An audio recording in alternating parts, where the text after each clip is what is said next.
Salut les amis, je suis très heureux de reprendre le micro, la parole, mon ordinateur chez moi, ici à Bruxelles. Euh, Comme souvent, je ne sais pas vraiment comment je vais formuler ce partage, qui n'est en aucun cas un enseignement, surtout pas. En moi, il y a plus de questions que de réponses, mais c'est un témoignage et pour se stimuler les uns les autres euh, et essayer d'y voir plus clair dans cette confusion du plan terrestre dans notre expérience.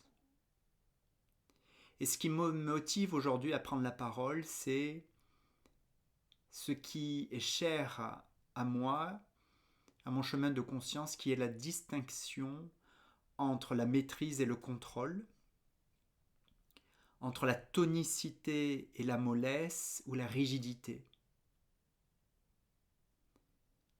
Je vais vous expliquer, je vais essayer d'être synthétique. Il y a 2 mois en arrière, j'ai trouvé un appartement qui pourrait correspondre à l'appartement de mes rêves, surtout qui est ouvert, plein sud, en plein dans les arbres, dans la nature. Et ça fait un moment que je souhaite cela et au miracle, il est arrivé à moi avec une fluidité tout à fait étonnante. J'ai même pas eu besoin de le chercher. Et au moment où je vais, pour signer, voir cet appartement, il me passe sous le nez. Car la veille, je ne vais pas rentrer dans les détails, quelqu'un de plus proche du propriétaire avait besoin d'un appartement et ils ont choisi cette personne. Alors, quand j'ai appris cette nouvelle hier, je me suis dit, mais qu'est-ce qu'il y a en moi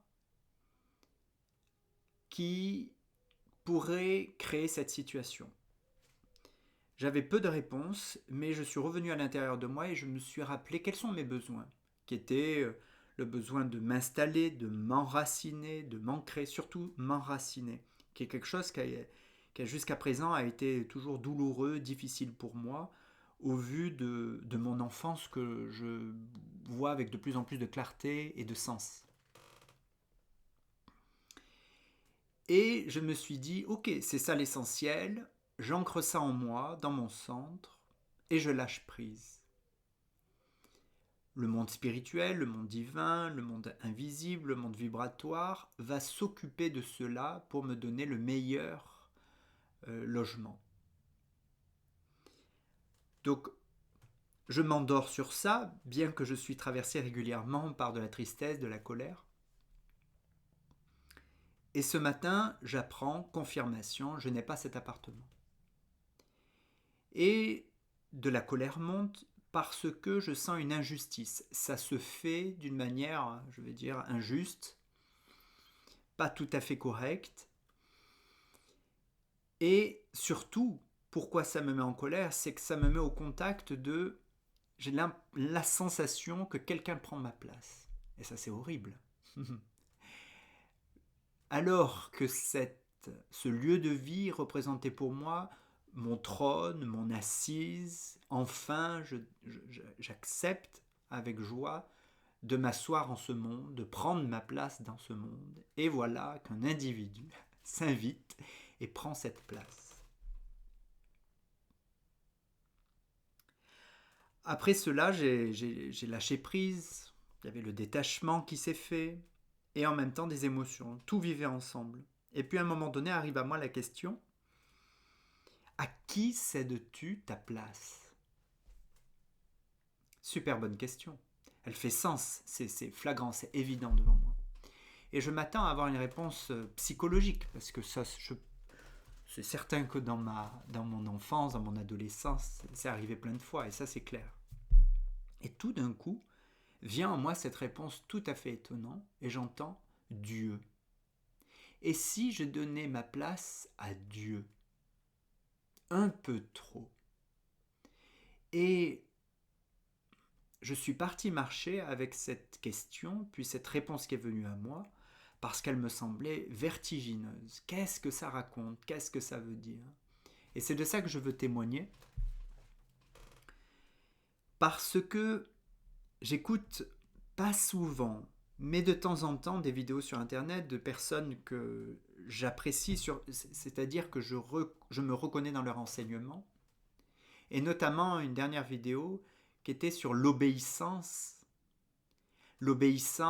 qui ouvrait sur une qualité merveilleuse, et c'est vrai parce que dans les enseignements que j'ai reçus, l'obéissance fait partie des hautes qualités spirituelles. Et pourtant, je sens un désaccord. Parce qu'il est question d'obéissance de la volonté divine. Et il y a quelque chose en moi qui se réveille, qui me dit, mais où est le libre arbitre? Où est véritablement ma volonté individuelle et la volonté divine? Dois-je me soumettre, obéir à la volonté divine? Et une partie de moi, évidemment, dit oui, car je sais que cette volonté divine est la plus lumineuse et la plus amoureuse, la plus amour, la plus lumière pour ce monde. Mais tout d'un coup, je m'aperçois que je vis les choses comme si ma volonté individuelle, Florian, ne pouvait être que une volonté d'un enfant blessé, ou alors, pour atteindre cette volonté divine, je dois disparaître. Pense, c'est ce qu'on appelle la fin de l'ego. Eh bien, je ne suis pas si sûr. Parce que je fais l'expérience qu'il y a un endroit quand ce n'est plus ma volonté de l'enfant blessé, mais c'est-à-dire que je suis dans ce que j'appelle la conscience du maître unifié que je suis, qui a un centre, et c'est très corporel, qui a un ancrage, un enracinement justement, jusque dans le bassin, alors ma volonté individuelle rejoint la volonté divine, car il n'y a pas de distinction. Je suis divin et humain. Donc cette volonté qui m'habite ne peut que être vers la lumière et l'amour. Je ne crois pas que le principe créateur de toute chose ait créé ce monde pour que nous soyons uniquement des marionnettes ou des porte-paroles sans volonté. Je le dis avec timidité parce que je tâtonne moi-même, parce que ça me paraît énorme ce que je raconte là. Et pourtant, je sens ce que j'appelle Dieu en moi, sourire, avoir une joie immense de poser ces questions et de tâtonner, de chercher. Et si ma grandeur s'est levée jusqu'à cela, il n'y a plus question d'obéir à une volonté divine, il y a une question d'être ma propre volonté. Et peu à peu d'apprendre à discerner la différence entre ma volonté de l'enfant blessé, ma volonté égotique pour ceux à qui ça parle, de ma volonté de qui je suis véritablement, c'est-à-dire un être profondément lumineux et d'amour. Et j'ai entendu à un moment donné le divin me dire « Je te donne les rênes, Florian. » ben alors là, c'est quand même énorme. Et tout d'un coup, j'ai vu le doute. « Mais t'es sûr? En suis-je capable ?»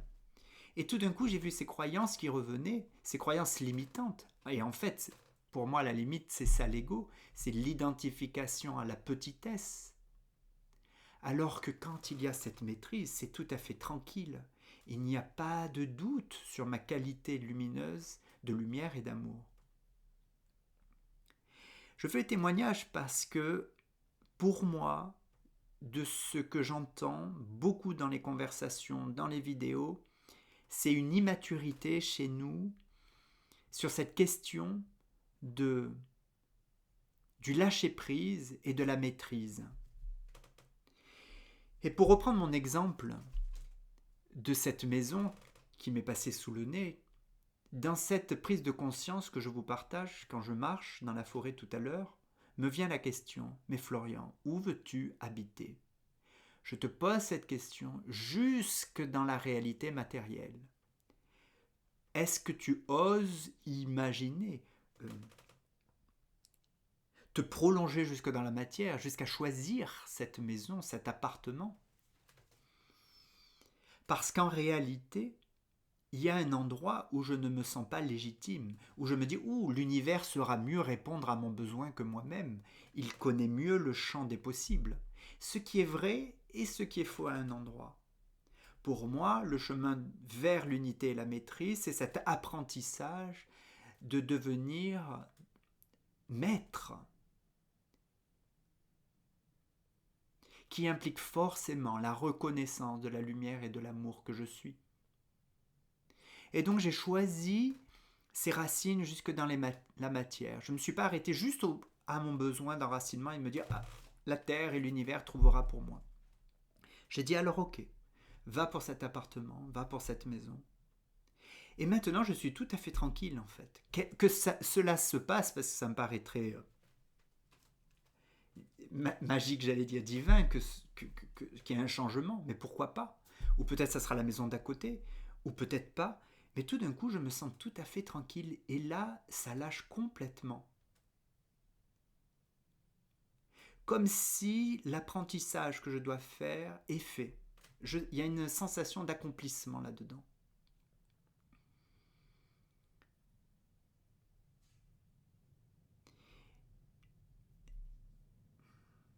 Et je veux bien vos commentaires, vos avis sur cette question, mais essentielle.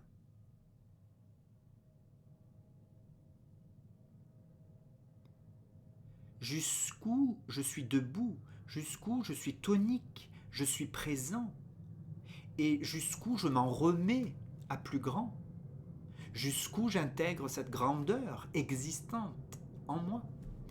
Et m'est venue tout à l'heure aussi cette expression heureux les simples d'esprit.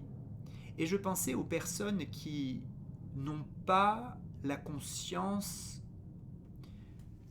du chemin spirituel ou de la dimension spirituelle. Parce que ils ne se torturent pas l'esprit comme je peux le faire, et à mon avis comme nous pouvons le faire, sur qu'est-ce qu'est ma volonté, qu'est-ce qu'est la volonté de Dieu. Car comme il n'y a pas cette conscience du cosmos, de ce plan divin, ces questions ne se posent pas. Et il est plutôt question du hasard. Et on lâche, ou on s'accroche. Et me venaient donc heureux les simples d'esprit.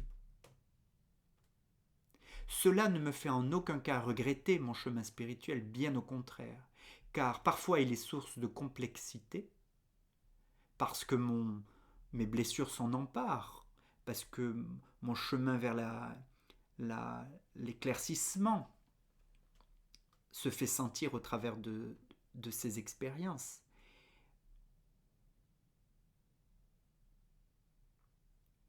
Mais il peut être tout autant source de richesse.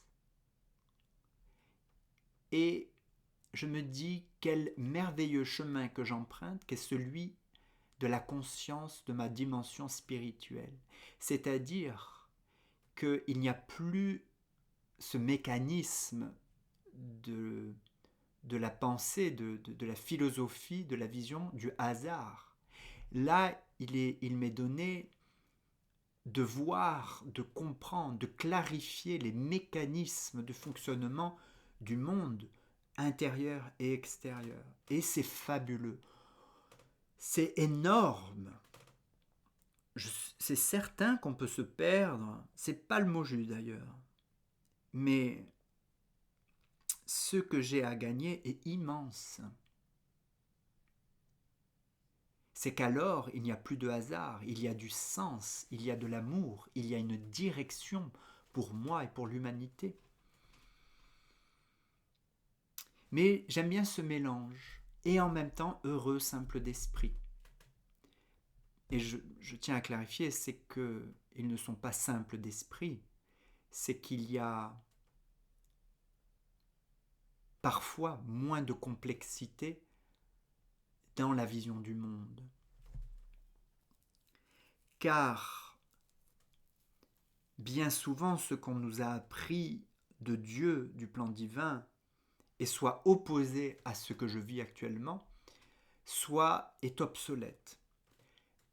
Ou bien encore des enseignements qui me servent, heureusement, c'est un appui encore, mais un appui qui me permet de faire des nouveaux pas vers l'inconnu, vers plus de liberté, plus d'incarnation de l'amour à partir de cette incarnation, de cette conscience que j'ai. J'espère que ce partage vraiment va pouvoir éclairer certains parce que en ce moment autour de moi, plusieurs personnes sont bancales ou ont des drôles d'expériences avec l'enracinement, l'ancrage et la maison, le lieu de vie.